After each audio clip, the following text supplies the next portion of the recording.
रक्षिता इच्छाधारी नागिन थी।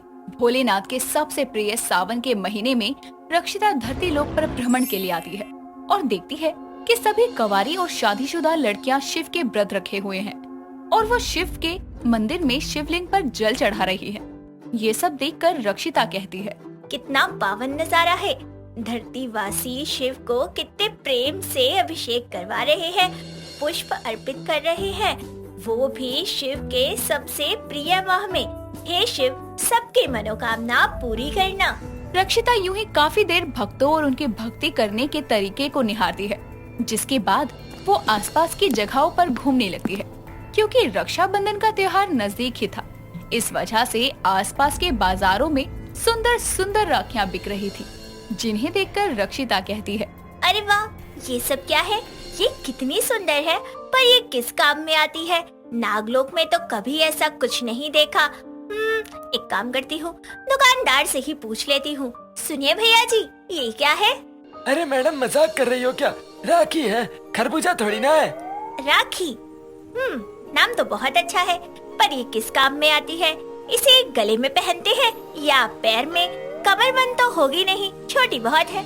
लगता है मैडम किसी नए गोले से आई है। अरे मैडम जी, ये राखी है जो रक्षाबंधन वाले दिन बहन अपने भाई की कलाई पर बांधती है और उसकी लंबी उम्र की दुआ करती है, जिसके बाद भाई अपनी बहन को तोहफे और पैसे देता है। अच्छा, ये लो मुद्राएं, और मुझे भी राखी दे दो। दुकान वाला रक्षिता से पैसे लेकर उसे कुछ राखियां देता है और रक्षिता राखियों को लेकर वहाँ से चली जाती है और मन में सोचती है, ये राखी तो ले ली, पर रक्षाबंधन कब है? नागलोक या धरती लोक पर मेरा तो कोई भाई ही नहीं है जिसे मैं राखी बांधूं। क्या करूं? किसे अपना भाई कहूं? ऐसे ही खुद से बातें करते हुए रक्षिता जंगल की तरफ जाती है। तभी उसके सामने नागलोक का एक दूत आकर कहता है, राजकुमारी रक्षिता को इस दूत का प्रणाम। राजकुमारी, नागराज ने आपके लिए एक संदेश भेजा है। उनका कहना है कि नागलोक पर किसी भी वक्त हमला हो सकता है और अभी आपकी शक्तियाँ इतनी विकसित नहीं हैं कि आप युद्ध में शरीक हो सकें। इसीलिए आपको तब तक यहीं धरती लोक पर रहने को कहा है। इतना कहकर वो दूत वहाँ से चला जाता है और उसके जाते ही रक्षिता खुद से कहती है, हे भोलेनाथ, ये कैसी परेशानी में डाल दिया मुझे। अभी तक तो मुझे एक भाई की तलाश थी, लेकिन अब मुझे मेरे रहने के लिए एक स्थान की तलाश करनी होगी जहाँ मैं सुरक्षित रह सकूं। कहाँ जाऊँ? रक्षिता इतना बोल ही रही थी कि तभी उसे जंगल में किसी के चीख पुकार करने की आवाज आती है। रक्षिता जल्दी से उस आवाज की तरफ अपने कदम बढ़ाती है और देखती है कि कुछ गुंडे एक विरूप नाम के लड़के को घेर कर खड़े हैं और उसे मार रहे हैं। तभी रक्षिता अपने अर्धनागिन रूप में आती है और उन गुंडों को डरा कर वहाँ से भगा देती है। तभी विरूप कहता है, तुम कौन हो? ये सब क्या है? भूत हो, चुड़ैल हो, नागिन हो? अरे क्या हो? अरे डरिए मत, मैं आपको नुकसान नहीं पहुंचाऊंगी। पर तुम हो क्या? मैं एक इच्छाधारी नागिन हूँ। मैं धरती लोक घूमने आई थी, लेकिन किसी कारणवश मुझे यहीं रहना पड़ेगा। क्या आप मुझे कुछ खिला सकते हैं? मुझे बहुत जोरों की भूख लगी है। हाँ, चलो मेरे साथ। इतना कहकर विरूप रक्षिता को अपने साथ अपने घर ले आता है, जहाँ अपने बेटे के साथ एक अनजान लड़की को देखकर विरूप की माँ कोयल कहती है, अरे बेटा, ये कौन है? इस वक्त तेरे साथ क्या कर रही है? अरे माँ, अंदर तो आने दो, सब कुछ यहीं पूछ लोगी क्या? हाँ बेटा, अंदर आओ। कोयल रक्षिता और विरूप का घर में स्वागत करती है, जिसके बाद विरूप जंगल में हुई सारी बात और रक्षिता की सच्चाई माँ को बताता है और कोयल कहती है, अरे बेटा, सावन के महीने में इतनी प्यारी शिव की दुलारी नागिन घर आई है।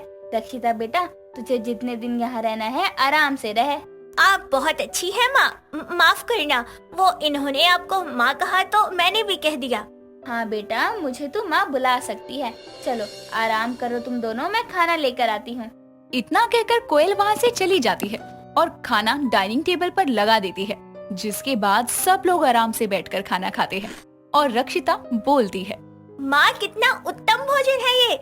आज से पहले मैंने दूध और फलों के अलावा कुछ खाया ही नहीं है। आज इतना उत्तम भोजन खाकर तो मेरा मन प्रसन्न हो गया। और दो ना। रक्षिता की बात सुनकर कोयल उसे और खाना परोसती है। खाना खाने के बाद सभी आराम से सो जाते हैं। यूं ही दिन गुजरते हैं। रक्षिता एक अच्छी बेटी की तरह कोयल के साथ घर का काम करवाती, साथ ही कोयल उसे खाना बनाना सिखाती है और अपने साथ बाजार लेकर जाती है। तो वहीं विरूप भी रक्षिता के लिए सुंदर कपड़े और तोहफे लाया करता। ऐसे ही एक शाम रक्षिता कोयल के साथ बैठी थी, तभी वो बोलती है। माँ, आपसे एक बात पूछूं? हाँ बेटा, बोल, क्या बात है? माँ, जब हम शिव मंदिर से घर आ रहे थे तब रास्ते में हमने बहुत सारी राखियाँ देखी। माँ, राखी का मतलब बस यही है कि बहन भाई को राखी बांध दे और बदले में वो उसे तोहफा दे दे? नहीं बेटा, रक्षाबंधन भाई बहन के प्यार और उनकी एकता का प्रतीक होता है। जब बहन भाई की कलाई पर राखी बांधती है तो उस राखी को साक्षी मानकर भाई पूरी उम्र बहन की रक्षा करने का वचन देता है, सुख दुख में उसका साथ निभाने का वादा करता है। कहने को तो एक धागा ही बंधता है बेटा कलाई पर उस धागे की शक्ति बहुत होती है। सच में माँ, ये तो बहुत ही अद्भुत है। उस आदमी ने तो मुझे आधी बात ही बताई। आज पता चला मुझे तो सब कुछ कि रक्षाबंधन का क्या मतलब होता है। मुझे भी मेरे भाई विरूप को राखी बांधनी है। आप मेरी मदद करोगी? करूँगी मेरी लाडो रानी। वैसे भी जब से तू घर आई है ना, बेटी की कमी पूरी हो गई है।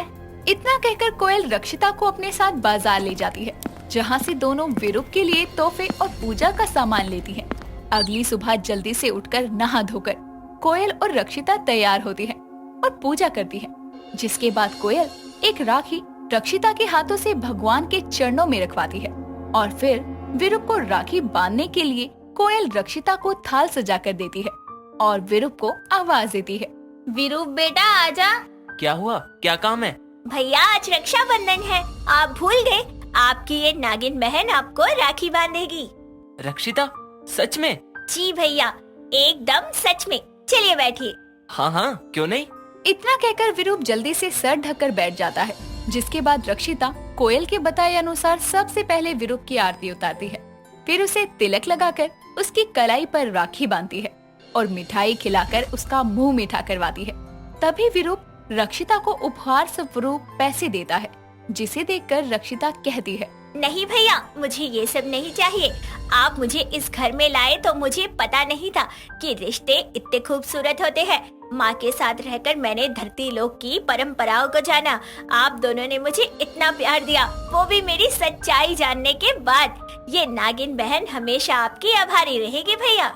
सच कहूँ तो मैं हमेशा से चाहता था कि मेरी कोई बहन हो। जब से तुम घर आई हो ना, वो कमी भी पूरी हो गई। मुझे मेरी प्यारी सी छोटी बहन मिल गई। दोनों भाई बहन आपस में ये बातें कर रहे थे कि तभी वहाँ नागलोक से आया एक दूत फिर से प्रकट होकर कहता है। राजकुमारी जी, नागलोक पर आया संकट अब टल चुका है। नागराज ने आपको वापस नागलोक बुलाया है। चलिए। माँ, भैया, मेरा दूसरी दुनिया में जाने का वक्त आ गया है, पर मैं वादा करती हूँ मैं हर रक्षाबंधन अपने भाई की कलाई पर राखी बांधने जरूर आऊंगी। अब कभी विरूप भैया की कलाई सूनी नहीं रहेगी। अब मुझे इजाजत दे।